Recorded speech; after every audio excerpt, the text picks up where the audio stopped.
شیطان کا پس منظر۔ بیشتر اس سے کہ شیطان کی صفات اور اس کے کاموں کی وضاحت کی جائے یا اس کی رہائش گاہ، طرز حکومت اور طریقہ کار پر روشنی ڈالی جائے اور اس کے بارے میں خدا کے پروگرام اور اس کے انجام کا بید کھولا جائے۔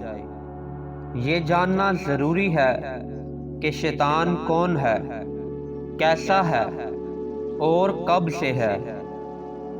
چنانچہ اس باب میں شیطان کی ابتدا، پس منظر اور تاریخ پیش کی جائے گی تاکہ پہلے ہم اس ہستی سے متعارف ہو جائیں جس کے بارے میں گہری معلومات حاصل کرنا مقصود ہے۔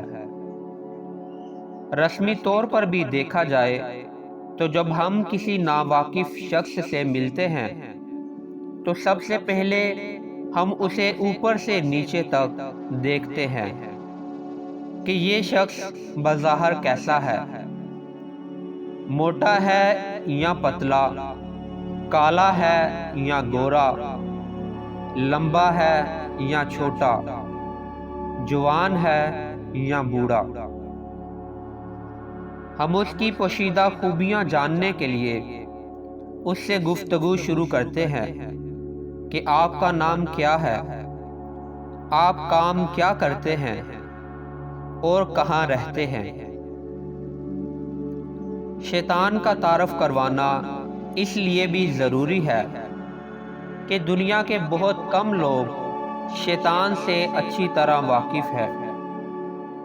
شیطان کا نام تو تقریباً ہر شخص نے سنا ہے، لیکن اس کی ہستی سے متعلق درست معلومات بہت کم اشخاص کو حاصل ہے۔ چنانچہ اس صحیح علم کے فقدان کی وجہ سے ہر شخص نے شیطان کے بارے میں اپنی اپنی سمجھ کے مطابق اپنا اپنا نظریہ قائم کر رکھا ہے جو حقیقت سے بالکل مختلف ہے، جس کا نتیجہ یہ ہوتا ہے کہ نہ ہم اسے پہچانتے ہیں نہ اس کے طریقہ کار سے واقف ہوتے ہیں اور نہ جنگ میں اس پر فتح پا سکتے ہیں۔ شیطان کے بارے میں صحیح معلومات صرف ایک ہی کتاب یعنی کتاب مقدس سے حاصل ہو سکتی ہے جو خدا کا کلام ہے۔ باقی سب کتابیں جو انسانوں نے اپنی سمجھ کے مطابق لکھی ہیں نہ تمام اور غیر مستند بلکہ بالکل غلط بھی ہو سکتی ہیں، لیکن کلام خدا اس کی صحیح شکل و صورت پیش کرتا ہے جس سے ہر شخص کو افادہ کر لینا چاہیے۔ آئیے اب اسی کتاب مقدس میں سے شیطان کے آغاز کو سمجھنے کی کوشش کریں۔ خدا کا کلام بتاتا ہے کہ شیطان ازلی نہیں بلکہ خدا کی تخلیق ہے۔ خدا کی پیدا کی ہوئی کوئی بھی چیز ازلی نہیں ہے، صرف خدا ازلی ہے۔ جب خدا نے ماضی بعید میں آسمانی لشکر کو پیدا کیا، اس وقت شیطان ایک مقرب فرشتہ اور ممسوک کروبی کی حیثیت سے خلق کیا گیا تھا۔ بائبل یہ واضح نہیں کرتی کہ آسمانی لشکر کی تخلیق کب اور کیسے ہوئی۔ سائنسی علوم اس بات کی درست نشاندہی کرتے ہیں کہ کائنات کروڑہا برس سے بنی ہوئی ہے، لیکن آسمانی لشکر کی تخلیق اس سے بھی پہلے واقع ہوئی تھی۔ آسمانی لشکر میں خدا کے مقرب فرشتے، باقی عام فرشتے، کروبیم، سرافیم، 4 جاندار، 24 بزرگ اور تمام انسانی روحیں شامل ہیں۔ شیطان بھی انہی مقرب فرشتوں میں سے ایک تھا۔ اس کا عبرانی نام حیل ایل اور یونانی نام لوسیفر ہے، جس کا ترجمہ صبح کا روشن ستارہ ہے۔ یسایہ نبی کی کتاب میں یوں لکھا ہے، اے صبح کے روشن ستارے، تو کیوں کر آسمان پر سے گر پڑا؟ اے قوموں کو پست کرنے والے، تو کیوں کر زمین پر پٹکا گیا؟ تو اپنے دل میں کہتا تھا کہ میں آسمان پر چڑھ جاؤں گا، میں اپنے تخت کو خدا کے ستاروں سے بھی اونچا کروں گا، اور میں شمالی اطراف میں جماعت کے پہاڑ پر بیٹھوں گا، میں بادلوں سے بھی اوپر چڑھ جاؤں گا، میں خدا تعالیٰ کی مانند ہوں گا، لیکن تو پتال میں گڑھے کی تہہ میں اتارا جائے گا۔ اگرچہ یہ کلام بائبل کے بادشاہ کے خلاف نازل ہوا، لیکن اس میں چند ایسی باتیں تھیں جو کسی انسان پر پوری نہیں ہو سکتی تھی۔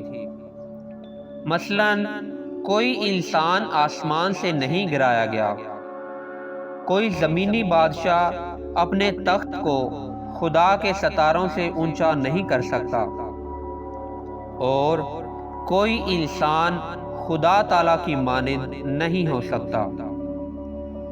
شیطان کو بابل کا بادشاہ اس لیے کہا گیا ہے کیونکہ بابل کے زمینی بادشاہ کے اوپر ایک آسمانی بادشاہ شیطان حکومت کرتا تھا۔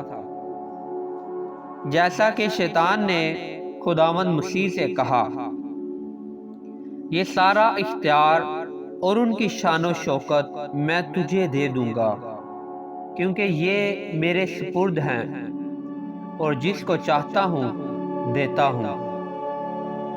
لہٰذا جب خدا نے یسایہ نبی کے وسیلہ سے شاہ بابل کے گناہ اور گمنڈ کی سزا کی نبوت کی، تو اس نے اسے نبوکت نظر کہہ کر نہیں پکارا، بلکہ لوسیفر کے نام سے مخاطب کیا، جو شیطان کا نام ہے۔ اس واقعہ کے تقریباً 124 برس بعد خدا نے سور کے بادشاہ کے خلاف حزقیل نبی کی معرفت فرمایا، اے آدم زاد، سور کے بادشاہ پر یہ نوحہ کر اور اس سے کہہ، خداوند خدا یوں فرماتا ہے کہ تو خاتم الکمال، دانش سے معمور اور حسن میں کامل ہے، تو عدن میں باغ خدا میں رہا کرتا تھا، ہر ایک قیمتی پتھر تیری پوشش کے لیے تھا، اور سونے سے تجھ میں خاتم سازی اور نگینہ بندی کی صنعت تیری پیدائش ہی کے روز سے جاری رہی۔ تو ممسوح کروبی تھا جو سایہ افغن تھا، اور میں نے تجھے خدا کے کوہ مقدس پر قائم کیا۔ تو وہاں آتشی پتھروں کے درمیان چلتا پھرتا تھا، تو اپنی پیدائش ہی کے روز سے اپنی راہ و رسم میں کامل تھا، جب تک کہ تجھ میں ناراستی نہ پائی گئی۔ تو نے گناہ کیا، اس لیے میں نے تجھ کو خدا کے پہاڑ پر سے گندگی کی طرح پھینک دیا، اور تجھ سایہ افغن کروبی کو آتشی پتھروں کے درمیان سے فنا کر دیا۔ تیرا دل تیرے حسن پر گمنڈ کرتا تھا، تو نے اپنے جمال کے سبب سے اپنی حکمت کھو دی۔ میں نے تجھے زمین پر پٹک دیا اور بادشاہوں کے سامنے رکھ دیا، تاکہ وہ تجھے دیکھ لیں۔ پہلے کی طرح یہ کلام بھی ایک بادشاہ یعنی ولی سور کے خلاف نازل ہوا، اور اس میں بھی پہلے کی طرح چند ایسی باتیں تھیں جو کسی انسان پر پوری نہیں ہو سکتی تھی۔ مثلاً 12ویں آیت میں تو خاتم الکمال، دانش سے معمور اور حسن میں کامل ہے، کسی انسان کے بارے میں نہیں کہا جا سکتا۔ سور کا بادشاہ باغ عدن میں کبھی نہیں رہا۔ کوئی انسان ممسوح کروبی نہیں ہو سکتا، اور کوئی انسان آتشی پتھروں کے درمیان نہیں چلا۔ ان باتوں سے صاف ظاہر ہے کہ یہ خاص آیات سور کے بادشاہ کی بابت نہیں، بلکہ اس کے اوپر اختیار رکھنے والے شیطانی بادشاہ کے بارے میں ہے، جو ممسوح کروبی تھا اور زمین پر گرا دیا گیا تھا۔ یہاں خدا حزقیل نبی کے وسیلہ سے سور کے نادیدہ آسمانی بادشاہ شیطان سے دوسری بار مخاطب ہوا، اور اسی پرانے واقعہ کی چند آیات اور پوشیدہ باتوں کو آشکارا کر دیا۔ کلام کے ان دونوں حصوں سے پتہ چلتا ہے کہ شیطان ایک مقرب فرشتہ اور ممسوح کروبی تھا جسے خدا نے پیدا کیا۔ وہ سایہ افگن تھا اور اپنی پیدائش ہی کے روز سے اپنی راہ و رسم میں کامل تھا۔ انہی حوالہ جات سے پتہ چلتا ہے کہ وہ بہت حسین اور دانش مند تھا۔ وہ عدن میں باغ خدا میں رہا کرتا تھا۔